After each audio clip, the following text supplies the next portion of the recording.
peristiwa 13 Mei pada tahun 1969. Peristiwa 13 Mei pada tahun 1969 ini adalah rusuhan kaum yang berlaku sebagai kemuncak masalah perpaduan di Malaysia. Peristiwa 13 Mei pada tahun 1969 ini merupakan tragedi berdarah yang banyak meninggalkan kesan dari segi politik, sosial dan ekonomi dalam masyarakat Malaysia. Tragedi ini telah mengakibatkan kehilangan nyawa, harta benda, dan perkara ini mempunyai kaitan yang rapat dengan pilihan raya umum pada tahun 1999 dan itu merupakan satu titik hitam dalam sejarah negara Malaysia. Peristiwa 13 Mei ini adalah disebabkan oleh perarakan kemenangan pihak pembukaan. Itu penyokong parti Gerakan yang telah membentuk dan menghina orang-orang Melayu semasa mereka berarakan di jalan raya di sekitar Kuala Lumpur pada tahun 2000. Seterusnya kita beralih kepada punca berlakunya peristiwa ini yang berkesan terhadap masyarakat Malaysia.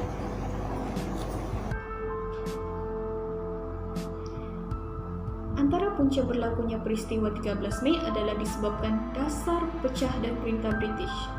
Pada zaman pemerintahan British telah mewujudkan kelompok-kelompok etnik berdasarkan kegiatan ekonomi. Hal ini dilakukan untuk menjaga kepentingan mereka agar tidak terjejas dengan kewujudan pelbagai kaum seperti Melayu, Cina dan India kerana mereka ingin mengeksploitasi semaksimal mungkin kekayaan sumber semula jadi di tanah Melayu. Justru, mereka telah menetapkan status dan peranan yang berbeza bagi setiap kaum seperti orang Melayu digalakkan tinggal di kampung, kaum Cina digalakkan untuk tinggal di bandar, manakala kaum India digalakkan untuk tinggal di estet-estet.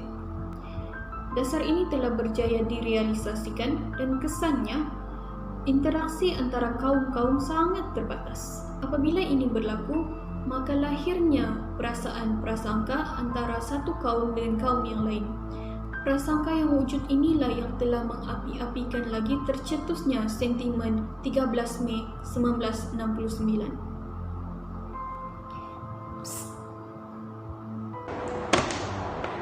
Okey, hari ini saya akan membahaskan tentang perbezaan agama dan budaya. Okey, perbezaan agama dan budaya ini bukanlah menjadi satu punca untuk kita berpecah belah antara kaum. Hal ini kita diterapkan sejak kita merdeka lagi, di mana di Malaysia terdapat pelbagai kaum yang terdiri daripada India, Melayu, Chinese, Iban, Kadazan. Okey, kaum-kaum ini mengamalkan agama dan budaya yang tersendiri, di mana India mengamalkan agama Hindu, Chinese mengamalkan agama Kristian dan Buddhis, Melayu mengamalkan agama Islam dan sebagainya. Hal ini kita dapat lihat bahawa tahap keamanan di Malaysia sangat tinggi, di mana sejak kita merdeka kita tidak lagi mempunyai masalah tentang peperangan. Jadi isu ini perlu dipandang tinggi ataupun dipandang serius oleh setiap golongan masyarakat, tidak hanya di dalam Malaysia tetapi di luar negara yang mempunyai pergolakan mereka tersendiri. Jadi itulah pentingnya untuk kita menghormati ataupun tidak mencerca atau menghina agama lain dan budaya lain untuk mengekalkan keamanan di Malaysia ini. Punca yang ketiga ialah layanan berat sebelah tentera Jepun. Masyarakat di tanah Melayu diberikan layanan yang berbeza-beza oleh tentera Jepun. Sebagai contohnya, orang Cina diberikan layanan yang lebih teruk berbanding dengan orang Melayu. Hal ini disebabkan oleh Cina yang dulu pernah berperang dengan Jepun pada awal abad ke-19 dan juga akhir abad ke-20, menyebabkan berlakunya permusuhan yang masih tersemat diingatan. Disebabkan itu, orang Melayu diberikan layanan yang lebih istimewa berbanding dengan orang Cina. So, orang Cina mempunyai perasaan tidak puas hati dan bermusuh dengan orang Melayu disebabkan oleh sifat pilih kasih tentera Jepun kepada orang Melayu. Apatah lagi, orang Melayu pernah dilantik sebagai pemimpin kerajaan dan juga anggota keselamatan daripada tentera Jepun. Tetapi berbeza pula dengan Cina apabila mereka diberikan layanan yang teruk dan juga mempunyai dan juga dilayan dengan sifat tidak berperi kemanusiaan. Antara kesan kepada masyarakat Malaysia yang berbilang kaum ini adalah pada awalnya selepas peristiwa hitam itu berlaku, perpaduan antara masyarakat ni retak, iaitu ketidakpuasan hati antara kaum Melayu dan kaum Cina berlaku, dan orang Melayu dan Cina ni tidak mahu menjadikan kisah hitam itu sebagai iktibar pada masa yang akan datang. Mungkin kalau ianya dijadikan iktibar, ia dapat mewujudkan semangat perpaduan yang dapat mengatasi masalah perbezaan kaum ini.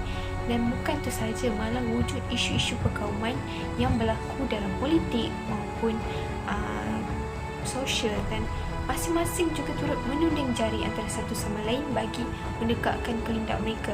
Namun kalau kita lihat Malaysia sekarang lebih bersifat terbuka, rakyat lebih menerima pandangan dan pendapat walaupun daripada pihak yang berlainan kaum dan agama, dan ini jelas dapat kita perhatikan. Namun peristiwa hitam itu tidak mustahil untuk berlaku lagi.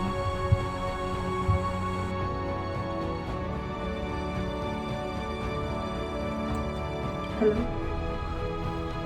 So, kesan yang kedua, peristiwa 13 Mei ini dapat membuka minda masyarakat.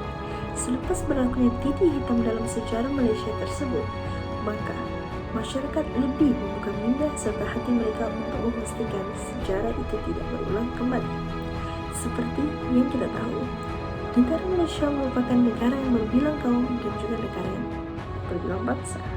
Dengan berlakunya peristiwa hitam tersebut, masyarakat perlu untuk membuka minda dan berfikiran luas.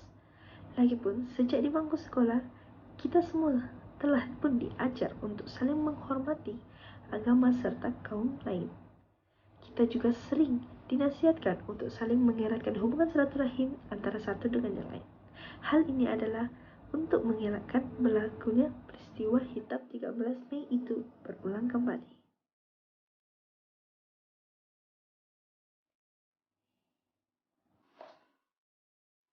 Hai, saya Syikin. Kesan ketiga akibat peristiwa 13 Mei adalah keterbukaan masyarakat semakin bertambah. Hal ini dikatakan demikian kerana masyarakat di Malaysia lebih bersikap terbuka dalam menerima pendapat atau pandangan daripada lain pihak walaupun masing-masing mempunyai ideologi yang berbeza. Selain itu, masyarakat Malaysia juga dilihat mampu untuk bertolak ansur dalam melakukan sesuatu perkara yang memerlukan persepakatan antara kaum.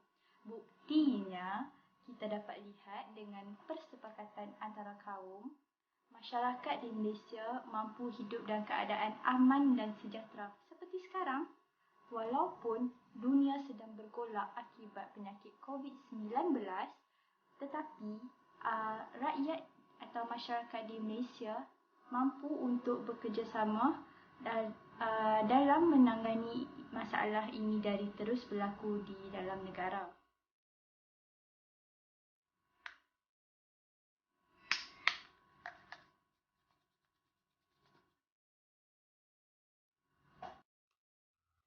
Sebagai kesimpulan daripada peristiwa 13 Mei 1969 ni, peristiwa 13 Mei ni bukan saja dicatatkan sebagai sejarah pertelingkahan kaum yang menggariskan sempadan-sempadan yang harus diteliti dan dipelihara oleh semua pihak, tetapi ia juga turut memaparkan tentang rahsia-rahsia pembinaan negara bangsa yang mencakupi bidang politik, ekonomi dan juga sosial, serta betapa pentingnya integrasi nasional. Andai kata petanda-petanda itu gagal dimanfaatkan, sudah tentu matlamat dan cita-cita kita untuk membina negara Malaysia sebagai sebuah negara yang maju dan juga makmur akan menjadi bayangan saja. Pengajaran yang boleh kita dapat daripada peristiwa 13 Mei ini adalah kemajuan ekonomi saja tidak lengkap sekiranya tidak disertai dengan kestabilan politik. Selain itu, kestabilan politik sahaja tidak memadai tanpa pembangunan ekonomi yang seimbang, dan pembangunan ekonomi dan kestabilan politik perlu berjalan dengan lancar dan seimbang. Itu sahaja daripada kumpulan kami. Sekian, terima kasih.